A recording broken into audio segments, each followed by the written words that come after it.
بسم اللہ الرحمن الرحیم اللہم یا رحمن یا رحیم ویا ارحم الراحمین وصلی علی من ارسلتہ رحمۃ للعالمین۔ نہایت ہی واجب الاحترام بزرگان محترم، برادران عزیز، آج جو عمل آپ کی خدمت میں پیش کر رہے ہیں یہ بعدد کبیر پڑھنا ہے یا بعدد تکبیر پڑھنا ہے۔ اس کو مختلف مقاصد کے لیے پڑھ سکتے ہیں۔ علماء امت نے جہاں اسماء اعظم کو بیان کیا ہے وہیں راجح قول کے مطابق یعنی اتنی ترجیحات اس عمل کو حاصل ہیں۔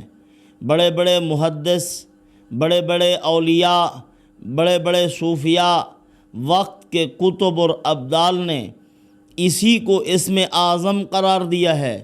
خود رسول اللہ صلی اللہ علیہ وسلم کی مبارک اور مقدس تعلیمات سے بھی پتہ چلتا ہے۔ آپ صلی اللہ علیہ وسلم نے ارشاد فرمایا کہ یہ الف لام میم اللہ لا الہ الا هو الحی القیوم، یہ اسم اعظم ہے، اسم اعظم کا مقام حاصل ہے۔ اس کو ہم بیماری کے لیے، نقصان سے بچنے کے لیے، بیماری کو دور کرنے کے لیے، آفات ارضی و سماوی کے لیے اس کو ہم بعدد کبیر پڑھیں گے۔ بعدد کبیر کیا تعداد ہوتی ہے؟ علماء نے لکھا ہے 2122 مرتبہ اس کو پڑھو۔ اگر تمہیں بیماریوں نے نڈھال کر دیا ہے، چارپائی پر پڑے ہوئے ہو، چلنے کے قابل نہیں رہے، ضعف دن بدن بڑھتا جا رہا ہے، یا آفات سماویہ نے گھیر لیا ہے، سیلاب آ گیا، زلزلہ آ گیا، اسی طرح مصائب و آلام آئے، آفات ارضی و سماوی آئے، فرمایا کہ پھر بھی اس کو بعدد کبیر پڑھو۔ اللہ کے فضل و کرم سے یہ تمام آفات، یہ تمام مصائب و آلام اللہ عز و جل دور کر دیں گے، بیمار کو شفا عطا فرما دیں گے۔ اگر باغات میں نقصان آ رہا ہے، تجارت میں نقصان آ رہا ہے تو اس کو پڑھو بعدد کبیر، یعنی 2122 مرتبہ پڑھنے سے اللہ پاک ان حالات کو درست کر دیتے ہیں۔ اور اسی طرح اگر کوئی آدمی مضطرب ہے یا افلاس میں ہے، اضطرابی کیفیت ہے، جمعیت خاطر کے لیے پڑھے، اپنے قلبی سکون کے لیے اگر پڑھنا چاہتا ہے تو بعدد تکبیر پڑھے۔ بعدد تکبیر کون سا عدد ہے، کیا تعداد ہے؟ اس کو بعدد تکبیر پڑھنے سے اللہ پاک بندے کو جمعیت خاطر عطا کرتے ہیں، قلبی سکون عطا کرتے ہیں، اس کی اضطرابی کیفیت کو دور کرتے ہیں، اور اس کے غربت اور افلاس کو بھی پروردگار عالم دور کر دیتے ہیں۔ وہ کیا ہے؟ بعدد تکبیر 584 مرتبہ اس عمل کو کرنے کا اہتمام کرے۔ اللہ عز و جل اسی عمل کی برکت سے بندے کو سکون عطا فرما دیں گے۔ ایسا سکون ملے گا کہ دنیا اس کا دیدار کرے گی۔ یعنی اللہ والوں کے سامنے منزل ہوتی ہے تو اللہ پاک جو ان کو سکون عطا فرما دیتے ہیں اسی سکون کا دیدار ہو رہا ہوتا ہے۔ اللہ کے پیاروں کو دیکھتے ہیں۔ تو بہرحال عزیز دوستو، یہ یا حیو یا قیوم آیت الکرسی کو پڑھو۔ ساری کائنات کو اللہ نے قیام بخشا ہے، قیام بخشا ہے، لیکن ان کا قیام عارضی ہے۔ اصل قیام کس کا ہے؟ اللہ کی ذات عالی کا۔ اصل ذات وہی ہے، ازلی اور ابدی ذات ہے۔ کچھ نہ تھا وہ تھا، سب کچھ ہے وہ ہے، کچھ نہ رہے گا وہ ہوگا۔ اس نے ساری کائنات کو تھامے ہوئے ہے، پرندوں کو فضا میں تھامے ہوئے، مچھلیوں کو پانی میں تھامے ہوئے، اور آسمان کے فلک کے اوپر اللہ نے کتنے کتنے کمکمے تانک دیے ہیں۔ ٹانک دیے ہیں آسمان کے اوپر، آپ دیکھ رہے ہیں پروردگار عالم نے پورے آسمان کو چمکایا ہے۔ ان کو کس نے تھاما ہوا ہے؟ اللہ عز و جل نے اپنی قدرت سے کاملہ سے تھام رکھا ہے۔ تو یا حیو یا قیوم، اس عمل کے بے شمار فوائد ہیں۔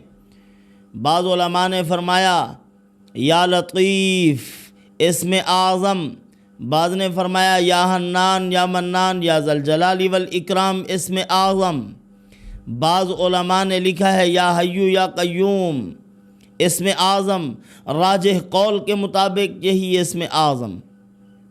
اور بہت سے علماء فقہا اولیاء سے یہ ملتا ہے کہ یہ اسم اعظم ہے، ان کے تجربات سے بھی ثابت ہے، رسول اللہ صلی اللہ علیہ وسلم کے فرامین سے بھی ثابت ہے۔ تو یا حیو یا قیوم اسم اعظم ہے۔ اسم اعظم کے پڑھنے کے اور اس سے فیض حاصل کرنے کے کچھ شرائط ہیں، ان شرائط کی پابندی جب تک نہیں ہوگی اس وقت تک فائدہ تام حاصل نہیں ہوگا۔ پڑھو گی بھی اسم اعظم کو لیکن فائدہ نہیں ہوگا۔ سب سے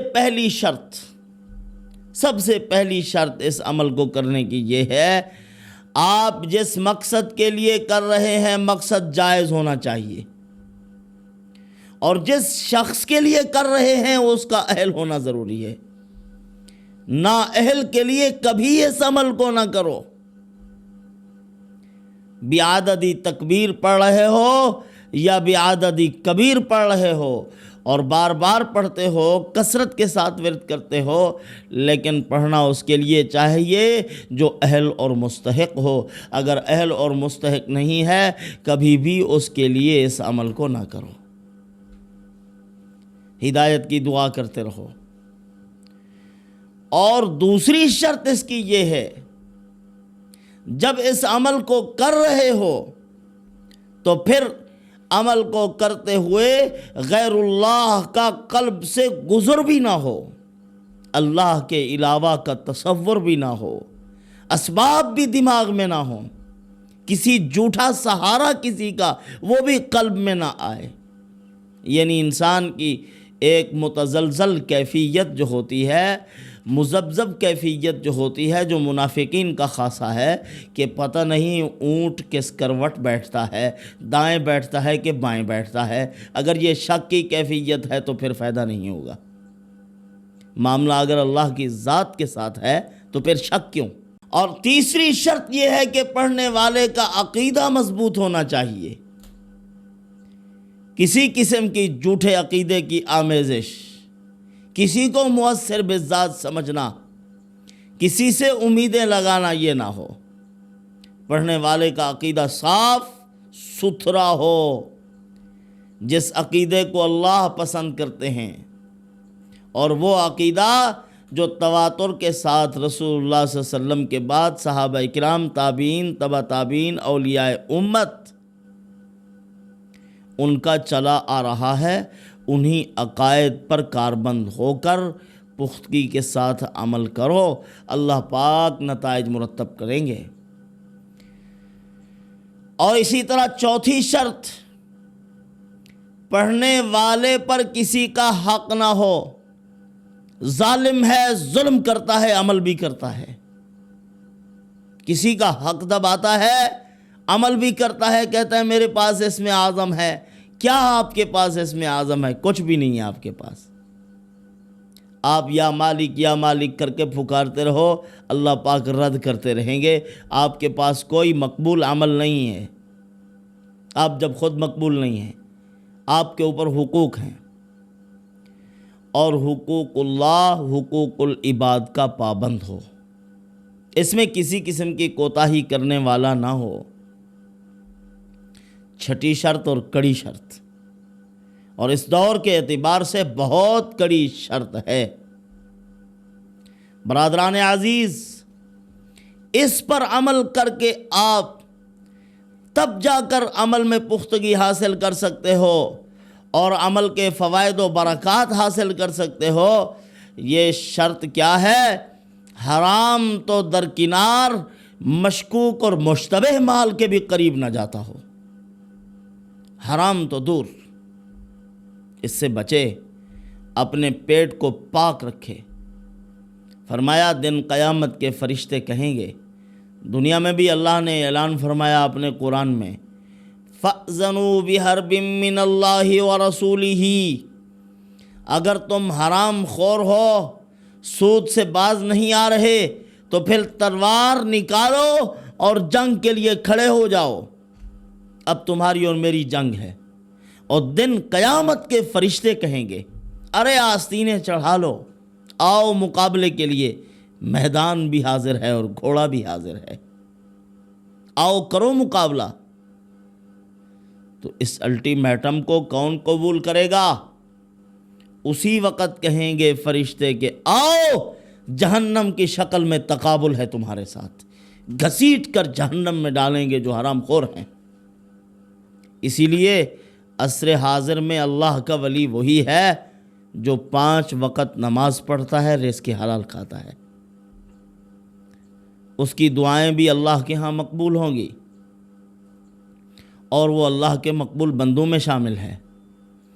اسی طرح فرمایا کہ اس عمل سے جائز مقبولیت کی نیت تو ہو، غلط قسم کے اعزازات اور غلط مقبولیت حاصل کرنا، ناجائز مقاصد کے لیے پڑھ کر دھونس جمانا، فرمایا یہ بہت بڑا جرم ہے، ظاہر ہے اور یقینی بات ہے۔ شہد اچھی چیز ہے، اچھی غذا ہے، اچھی دوا ہے، مگر صفرا اور جگر کے مریض کے لیے بالکل مفید نہیں ہے، بالکل مفید نہیں، وہ قطعاً اس کو استعمال نہ کرے۔ اسی طرح جو لوگ گندے عشق کے مریض ہیں، عمل کرنا چاہتا ہے اللہ کے نام کے ساتھ، مقبول دعاؤں کے ساتھ، قرآنی آیات کے ساتھ، لیکن غلط عشق میں مبتلا ہے اور غلط مقاصد حاصل کرنا چاہتا ہے۔ میری گرل فرینڈ تھی، میں اس کے ساتھ رابطہ کرتا تھا، اب وہ نہیں کرتی، میرا دل مجبور ہے تو مرو، ڈوب مرو اگر مجبور ہو تو۔ ایسے ناجائز تعلقات کی شرعاً گنجائش نہیں ہے۔ اب اگر زیادہ تمہیں محبت ہے تو پھر کرو دعائیں اللہ تعالیٰ سے، اللہ تعالیٰ نکاح کے اسباب پیدا فرما دے۔ ہاں، پاکیزہ زندگی گزارو، حرام سے بچو۔ اگر وہ نہیں کرتے، بس عمل کیے جا رہے ہیں، کچھ بتاؤ بھئی، کیا بتائیں آپ کو؟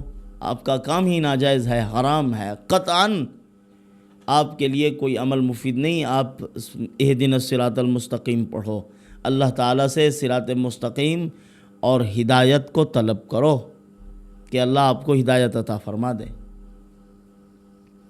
تو یہی میں کہتا ہوں، صفرا اور جگر کے مریض کے لیے یہ مفید نہیں ہے شاید۔ تو برادران عزیز، یہ شرائط تھی، اور یہ اسم اعظم ہے، یا حیو یا قیوم، ڈاکٹروں اور طبیبوں کا یہ مقبول ترین عمل ہے، جو اپنے مطب خانے میں جانے سے پہلے یا مطب خانے میں پہنچنے کے بعد روزانہ 700 مرتبہ پڑھا کرتے تھے۔ اللہ پاک ان کی ادویات میں، انجیکشن میں اور مختلف چیزوں میں اثر ڈال دیتے تھے، ان کی مٹی میں بھی شفا کی تاثیر ہوتی تھی، اللہ والے تھے۔ تو جو اس کو پڑھے گا، اللہ پاک اس عمل کی برکت سے ان کو بے شمار فوائد عطا فرمائیں گے، حکیموں طبیبوں کے ہاتھ میں شفا رکھ دیں گے۔ اسی لیے جو اللہ والے عامل ہیں، ان کو چاہیے بھی اس عمل کو کریں، جو مخلوق خدا کی بھلائی کے لیے بیٹھے ہوئے ہیں، کرتے ہیں۔ بعض لوگ ایسے ہیں جو اللہ کی رضا کے لیے عمل کرتے ہیں۔ تو جو اللہ کی مخلوق کی خدمت کے لیے عمل کرتے ہیں، ان کو چاہیے کہ اس عمل کو اپنے اوراد میں شامل کریں اور مخلوق خدا کی بھلائی کے لیے اس کو پڑھیں، دم کریں، پانی پر دم کر کے پلائیں، اللہ پاک مریضوں کو شفا عطا فرما دیں گے۔ اسی طرح جو طبیب ہے، ڈاکٹر ہے، جس نے آپریشن کرنا ہے، آپریشن تھیٹر میں جانے سے پہلے 700 مرتبہ یا حیو کا اگر ورد کر لے اور جائے اللہ پاک آپریشن کامیاب کریں گے۔ اور اسی طرح جو مریض ہے اور مریض کے ورثاء ہیں ان کو بھی چاہیے کہ آپریشن سے پہلے اس عمل کو کریں۔ 700 مرتبہ صرف یا حیو پڑھ لیں۔ آپریشن تھیٹر میں مریض جا رہا ہے، پڑھتے پڑھتے جائے، اللہ پاک اس کو شفا عطا فرمائیں گے، آپریشن کامیاب ہوگا، چاہے جس قدر خطرناک بھی کیوں نہ ہو، دماغ کا آپریشن بھی کیوں نہ ہو۔ ڈاکٹر عبدالقدیر صاحب محسن پاکستان، محسن ملت تھے، جب ان کے آپریشن کا معاملہ آیا تھا، دماغ کا آپریشن تھا، ان کے چہرے پر طمانینت تھی۔ اس کو دیکھ کر ڈاکٹر حیران تھے کہ یہ کیسا مریض ہے جو ذرہ برابر بھی پریشان نہیں ہے۔ ان کی بیوی سے پوچھا گیا، انہوں نے بتایا قرآن مقدس کی تلاوت کا ناغہ نہیں ہے، پہلے بھی پڑھتے تھے، جب سے میری شادی ہوئی میں نے ناغہ نہیں دیکھا۔ اسی طرح اگر کوئی آدمی حادثے کی موت سے بچنا چاہتا ہے، حادثے سے محفوظ رہنا چاہتا ہے، ڈرائیور ہے اور روزانہ سفر ہوتا ہے کراچی سے لاہور، لاہور سے ملتان، دیگر علاقوں میں ملک کے طول و عرض میں چلتے رہتے ہیں، وہ ہمیشہ مسافر رہتے ہیں، ان کو چاہیے یا حیو یا قیوم کا ورد کریں، اللہ کی حفاظت میں رہیں گے، نہ گاڑی کا ہی حادثہ ہوگا، نہ جانی نقصان اور نہ ہی مالی نقصان، اللہ پاک حفاظت فرمائیں گے۔ کثرت سے ورد کریں اس کا، چلتے پھرتے آتے جاتے اس کو کثرت سے پڑھتے رہیں۔ اسی طرح علماء نے فرمایا ہے پہاڑی علاقوں کے لوگوں کو چاہیے یا حیو یا قیوم کا ورد کریں، وہاں سلائیڈنگ کا خطرہ ہوتا ہے، اللہ پاک محفوظ فرمائیں گے۔ آج کل جس طرح کے معاملات ہیں، اللہ محفوظ فرمائے، اللہ بچائے، اللہ پاک ہمارے مسلمان بھائیوں کے نقصان کی تلافی فرمائے۔ تو ان کو چاہیے کہ اس کا ورد کرتے رہیں، یا حیو یا قیوم کو پڑھیں کثرت سے، اللہ پاک ہر قسم کے نقصان سے محفوظ فرمائیں گے۔ اسی طرح فالج کا مریض ہے، اگر کسی صورت اس کے اعضاء کام نہیں کر رہے، اس کے اعضاء یعنی کام چھوڑ گئے ہیں، تو پھر کثرت کے ساتھ اس کو یا حیو یا قیوم کا ورد کرنا چاہیے۔ پانی پہ دم کر کے پیے بھی، تیل پر دم کر کے مالش بھی کرے، اللہ پاک اس کو اس کہنا مرض سے شفا عطا فرمائیں گے، اس کی حفاظت فرمائیں گے۔ اسی طرح اگر کسی آدمی کے مرض کا پتہ ہی نہ چل رہا ہو کہ کیا مرض ہے، بہت سخت مریض ہے، اب کچھ معلوم نہیں ہوتا کہ مرض کیا ہے، لا علاج مریض کے لیے چینی کی پلیٹ کے اوپر زعفران کے ساتھ یا حیو یا قیوم کو 7 مرتبہ لکھ کر اس کو 3 دن تک پلایا جائے، یا مرض چھوڑ جائے گا یا مرض کا پتہ چلے گا کہ کیا ہے اس کو۔ تو اسی طرح علماء نے لکھا ہے کہ طلب عزت کے لیے، ترقی کاروبار کے لیے، مرتبہ کے بلند مرتبہ کے حصول کے لیے اور حصول مراد کے لیے، اپنے مقاصد کو حاصل کرنے کے لیے آسان اور مستقل کا ایک عمل ہے، مستقل باضابطہ اس عمل کو کرتے رہو ہر نماز کے ساتھ، جو اس کو 33 مرتبہ پڑھتا رہے، یا حیو یا قیوم، یا حیو یا قیوم، یا حیو یا قیوم، یہ ساری چیزیں اس کو حاصل ہو جائیں گی۔ اور بزرگوں نے لکھا ہے جو روزانہ صبح سے لے کر اشراق کے وقت تک یا حیو یا قیوم پڑھتا ہے، سورج کے طلوع ہو جانے کے بعد، یعنی نماز فجر کے بعد طلوع ہونے تک کتنی وقت ہوتا ہے؟ زیادہ دیر اگر بیٹھ جائیں، آدھا گھنٹہ، 40 منٹ، تو فرمایا اگر اس کو پڑھ لے اتنی دیر میں اللہ پاک اس کے اوقات میں برکت دیں، پریشانیاں اس سے دور رہیں، الجھے ہوئے مسائل اس کے قریب نہ آئیں، ہر شر سے محفوظ رہے، مکروہات و آفات سے بچا رہے۔ معمول بنا لیجئے صبح کے وقت میں اس کو پڑھنے کا، تاکہ اللہ عز و جل اس کے بے شمار ہمیں فوائد عطا فرما دیں۔ باقی جو میں نے بعدد کبیر اور بعدد تکبیر کہا ہے، وہ ہنگامی حالات میں 1 ہفتے کا عمل کر سکتے ہیں۔ جمعرات سے شروع کریں، جمعہ تک اس عمل کو مکمل کر لیں، اللہ پاک بڑی سے بڑی مشکلات آپ کی دور کر دیں گے۔ پروردگار عالم انہی معروضات پر عمل کی توفیق عطا فرمائے۔ والسلام وما علینا الا البلاغ۔